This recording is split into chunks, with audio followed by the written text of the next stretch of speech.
course, you also heard the response he had to the brothers of King Goodwill Zwelithini, who this afternoon in Johannesburg called a media briefing where they announced their own successor to the throne, somebody that they say was close to the late king and in fact would be the one to carry out his wishes for the Zulu people.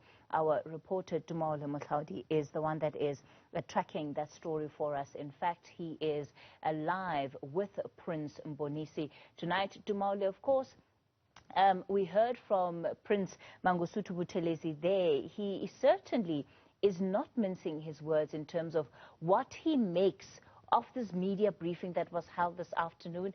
In fact, he thinks it should be paid no attention. It seems that it is actually inconsequential. I doubt it's how these brothers feel tonight.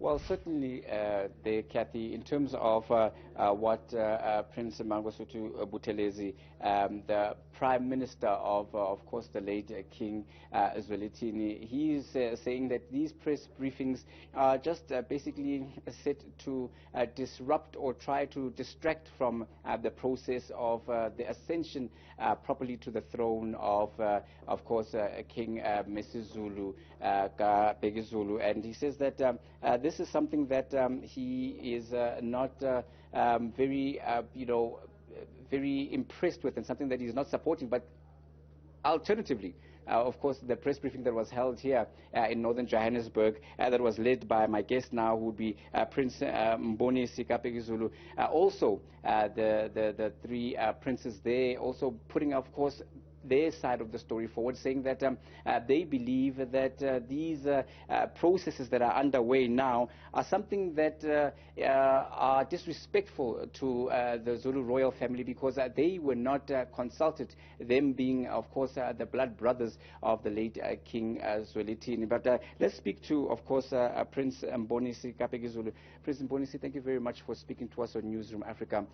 Your view about everything that is happening. You're saying that the coronation, in terms of the incoming Zulu king, who would be King Zulu, is something that you think was not consulted with the family first, and you're not happy about this. Can you bring us into light as to what you feel is being done wrong? I'm happy for the opportunity. Good evening to the viewers. The main purpose of this conference was to clarify to the nation the stand of the ruling family, which is us, the children of King Zulu. They are the ones that are responsible for taking one of the king's sons to the throne. So what has been happening, we're not part of it, and we never consulted to go to these rituals, because we take the throne as a holy place where we pray to our grandparents and to the late kings. So what happened didn't have a blessing from us. As I was saying, we are not consulted. So we wanted to tell the nation that we've got plans as the ruling family into this royal family to state to the nation that here we stand, and also this is one of the king's son that we have identified as the one who's supposed to take the throne. We're not stopping anyone to do anything, but we are saying the process was not followed because we were not consulted that such things must happen.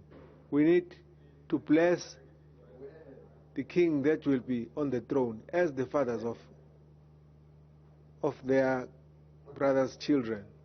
Prince Mbonisi, if you could just let us know, in terms of the preferred successor to the throne that you are saying you are unveiling, could you please give us his identity? Who would that be? And at this late hour, in terms of how things are going, do you not feel that perhaps this would bring disruptions in terms of the coronation of the Zulu monarch, and bring instability into the monarchy and into KwaZulu-Natal specifically? The intention for us to come up here, as I've said before, is to clarify. So the preferred candidate that we have identified today, we've got reasons because we look at all of them equally, and then we select according to their way of living. I can mention a lot of things because he is the one that has been with the king working very closely. He groomed him for more than 20 years. He knows everything because some of them, they are very secretive. I cannot divulge them.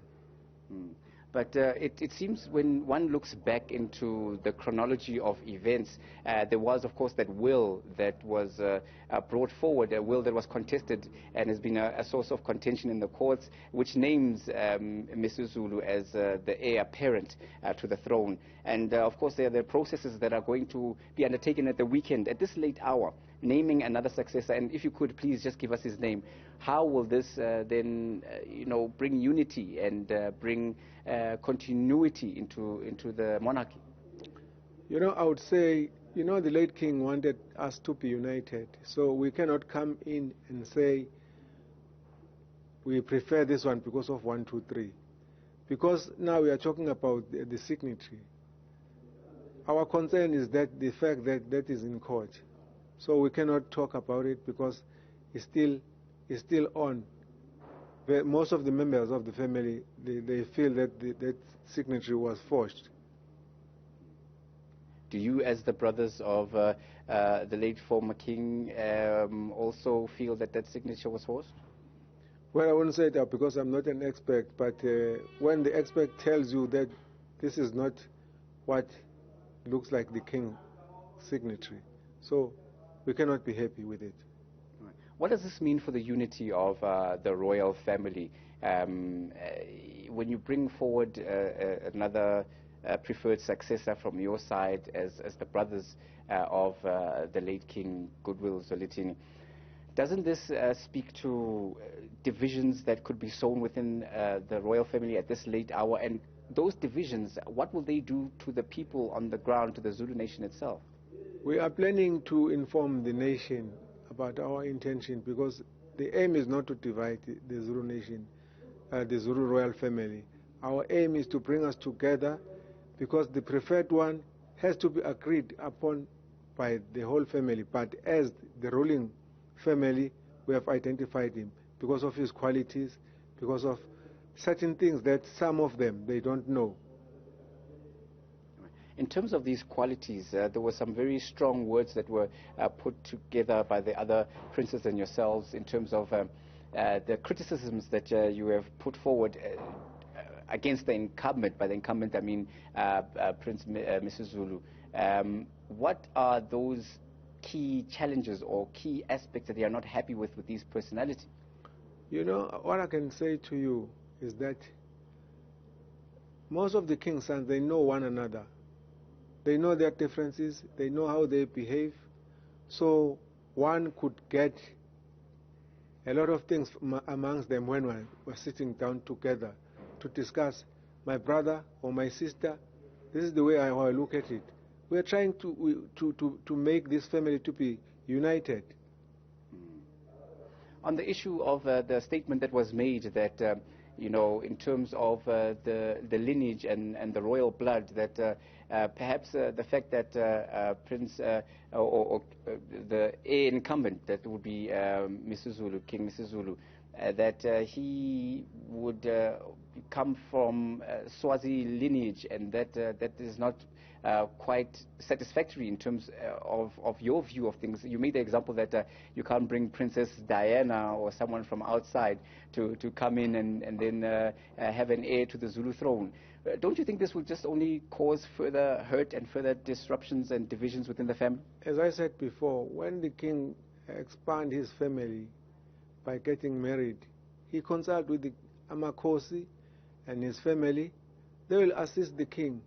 So you cannot say the cow or the ilobola comes from the nation, because all of them, they were lobolaed by the nation, because the king said, I want to expand my family.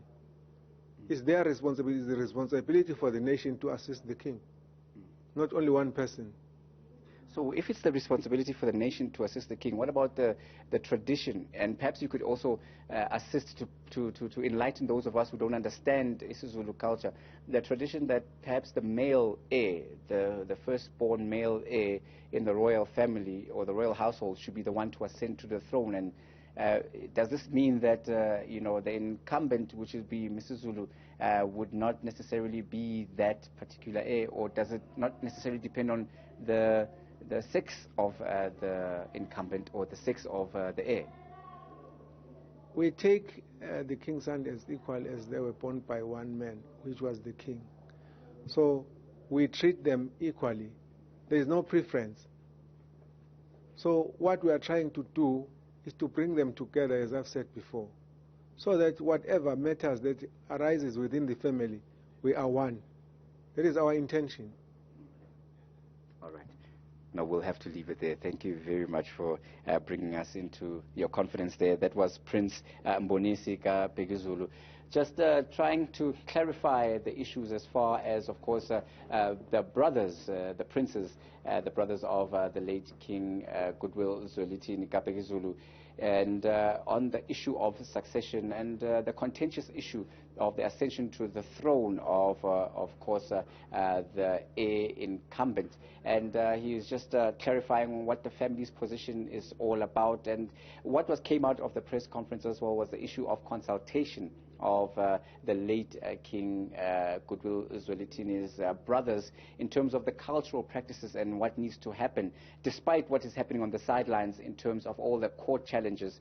And this is something that's coming on the eve of the ascension of course, the heir incumbent, and that will be going to ascend to the throne. This is something that President Cyril Ramaphosa has also spoken about, saying that government acknowledges him, and that would be, of course, King Misuzulu Zwelithini. And this is something that is a developing story that we're watching, and we'll continue to bring you the latest developments as and when it happens. With that, respect to you in the studio, Kathy. Oh, Tumaole, they said they weren't invited to this weekend's coronation. I wonder if that means that they're going to stay away. Certainly, the story continues to unfold before the eyes of the country. Tumaole, Mohlaoli, we'll leave it there for tonight.